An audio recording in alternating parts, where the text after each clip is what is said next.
Assalamu alaikum wa rahmatullahi wa barakatuhu. Um, I just want to take a brief amount of time just to speak on something that I really had no intention of speaking on because it really wasn't that important to me. But it seems to, I think, need a little bit of clarification, maybe. So this is just a short reminder. This is how I think about and how I filter this issue. As I've said in other videos, everything that I studied in college when I studied in the West was filtered through an Islamic lens because I understand that Islam is the truth, 100% unequivocal. I have no doubt that Islam is the truth and Islam is from my creator. Allah told us in the Qur'an that he completed that he completed this religion for us, and he granted us his favor, and that he chose Islam for us as our deen or our way. And this is from Allah. Again, this message is particularly to the Muslims. So Allah has perfected our way for us. He has given us the Prophet Muhammad sallallahu alaihi wasallam as our guide. Now, I was going to do this long, drawn out, where I gave the ayats in the Qur'an and I gave the hadith and I gave this and I gave that as evidence for what I'm going to say. But then I thought about it. I said, I'm talking to Muslims, man. Like, this is not hard. Like, we should know this. It seems like we are constantly playing catch up or something, still following behind the kuffar, when we are the ones who have the haqq with us. So I'm not going to give a whole bunch of ayat from the Quran. I'm not going to give a bunch of hadith and all of that, because everything that I'm going to say, you can look up for yourself if you're that interested in it. Just a reminder. The recent death of this guy, Kevin Samuels, seems to have touched a lot of people. Now, in particular, the black men are very saddened by this guy's passing. Very saddened. And I can understand why. Okay? As far as from a non-Muslim perspective, I can understand why those who don't have guidance from their creator would cling to somebody who is championing for them.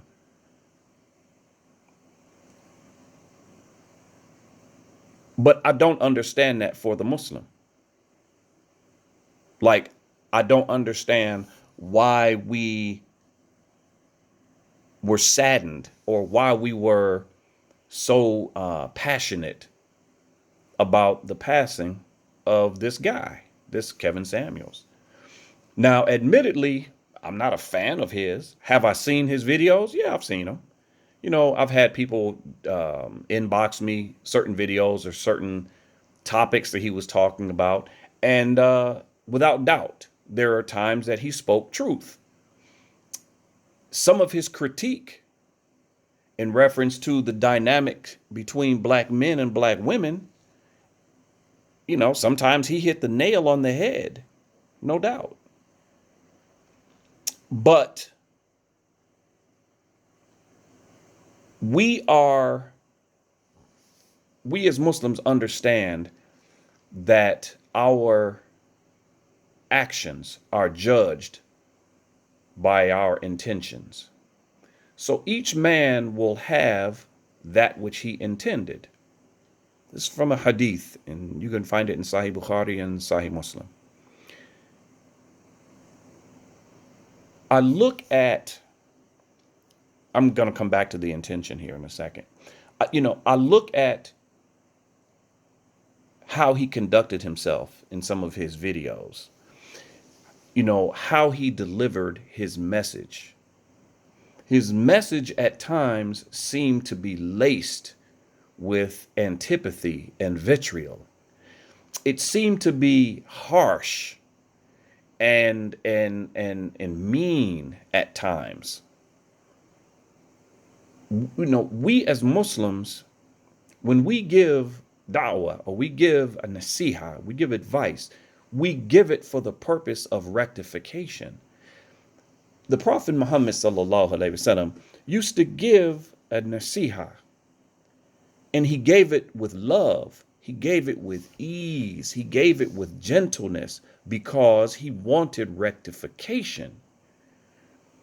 You watch some of Kevin Samuel's videos, and I can only think, what is his intention? If the intention is truly rectification, how do you expect rectification to come from harshness, from calling black women fat, calling black women unattractive, calling black women X, Y, and Z, and everything in between?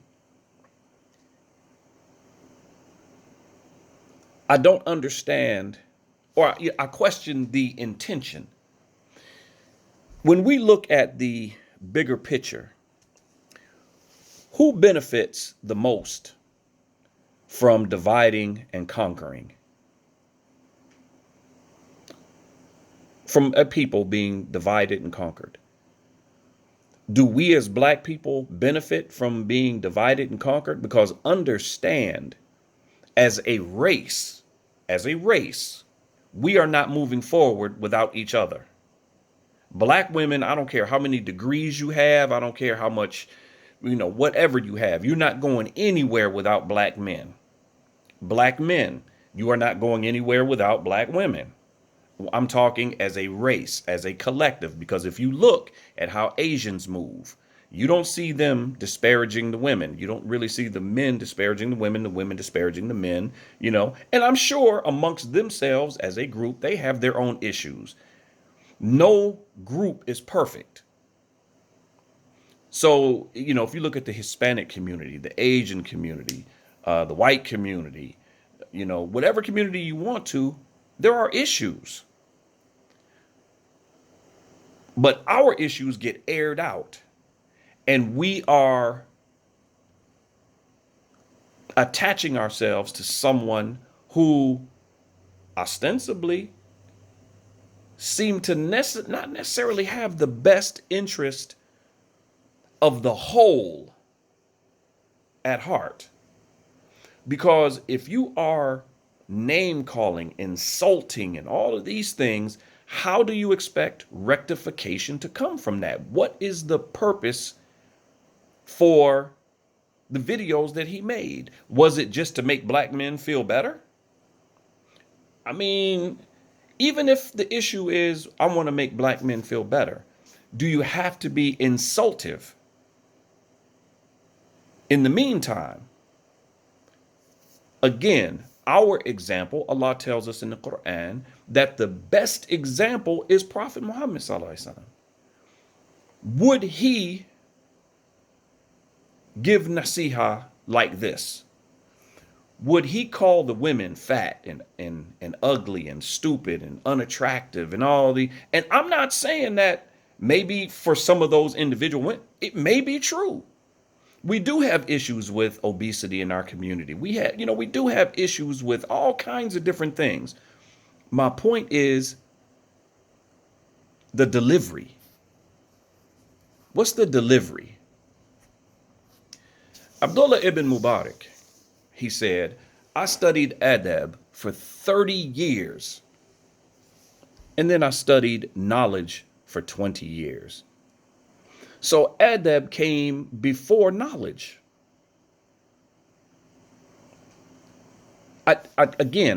We have so many good examples as Muslims, as Muslim men. I'm not talking to non-Muslims. The non-Muslims, I understand why they cling to these YouTube influencers and these TikTok people. And I understand that because they don't have true guidance. So they tend to blow in the wind with, whatever the wind blows in, that's the direction that they go. Whatever tickles their fancy or, feeds their nafs. I understand that. But we as Muslims, we have examples, the perfect examples. We have guidance. We have reference. We have examples from the Salaf. We have examples from Ahl al-Ilm, the people of knowledge, about adab and about akhlaq, about how to talk to people. Again, intentions. If true rectification is the intention, how do you expect rectification to come from insulting? Just barrage of insults and calling people names, bad names. We as Muslims have been forbidden from doing this.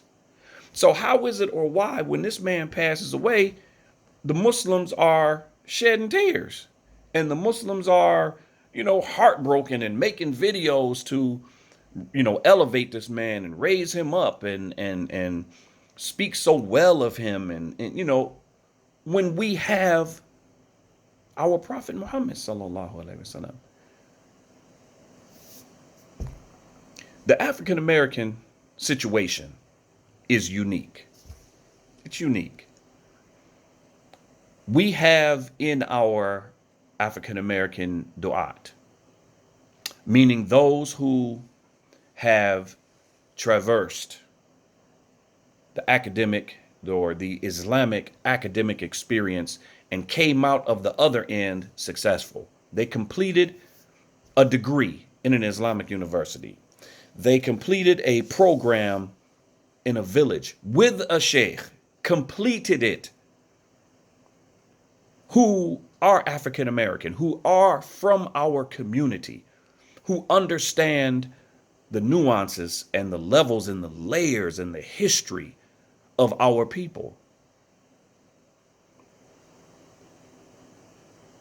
Why do we not look to them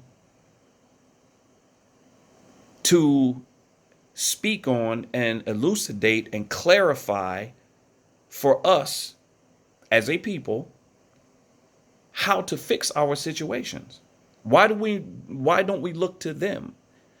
Why do we elevate some non-Muslim who don't care about you? I don't understand it. Muslims, what are we doing? I don't get it. I don't get it. It doesn't mean that Kevin Samuels did not say things that were true at times. As I said before, he did. But I look at the nasty way sometimes in which he did it. And this is not from Islam. This is not how we get down. This is not his delivery was not anything that I think a Muslim should elevate or be proud of or applaud. I don't understand it. When we have books upon books upon books upon books of examples and guidance from those people, those great people from our Islamic past who exemplified that which Allah gave to us as Muslims. We need to, I believe we should, cling to that. Cling to those people. Cling to those ayat from the Qur'an that tell us that we take what the Prophet Muhammad sallallahu alaihi wasallam gave us, we take that which he gives us, and that which he forbade us from, we abstain from it. We take from his examples when the Prophet Muhammad sallallahu alaihi wasallam met with the enemy, when he was in the face of opposition and obstinate rulers. What was his character? Was he insultive? Was he mean? Was he cantankerous? Did he hit them with as much vitriol and antipathy as he could? Or was he easy? Was he gentle? The African American, we have to learn that. As a whole, we have to learn that. That has really been bred out of us. And we have this level of self-hate, and we fall for the banana in the tailpipe. We fall for the okey doke. We fall for the divide and conquer. I don't care who brings the divide and conquer, whether it's a white face or a black face or a Hispanic face or an Asian face. They divide and conquer us every time. And like reeds in the wind, we just blow. We just go for it. And this is something that needs to stop. We will never heal or get better unless we stop attacking and fighting and putting our foot on each other's throat. Is not going to bring us equality. It's not going to bring us victory. It's not going to give us a better quality of life as a collective. It's only going to destroy us. Again, I don't care of the face of the person who's bringing the division. We have to recognize, wait, this is division. This is, although what he's saying is true, or may be true, maybe, I have to question the intention. I have to question what's the real purpose for what you're doing, and what's the outcome. What is it producing? Is it producing, rectification, Islah? Is it bringing people together? Is it sparking conversations that unify? Or is it further dividing? I think we need to get it together. That's what I think. Again, I understand why the non-Muslim African American would elevate this guy, because he's, especially the men, because he's championing for you. He's speaking, and black men are, we've been messed up, through incarceration and everything else, drugs. We've been so disenfranchised and destroyed and belittled, and, that when someone comes and sings our song, man, we're going to raise the roof. We're going to elevate him. We're going to ride or die for him. Not understanding that necessarily what he's doing as for the whole is destroying us. That's the way I viewed it. That's the way I viewed it. I mean, I'm sure there are people out there that will disagree. I'm sure there are, guarantee you. But I think that the Muslim should know better. The Muslim should know better. Come on, y'all. We gotta do better. Oh, man. Assalamu alaikum wa rahmatullahi wa barakatuh.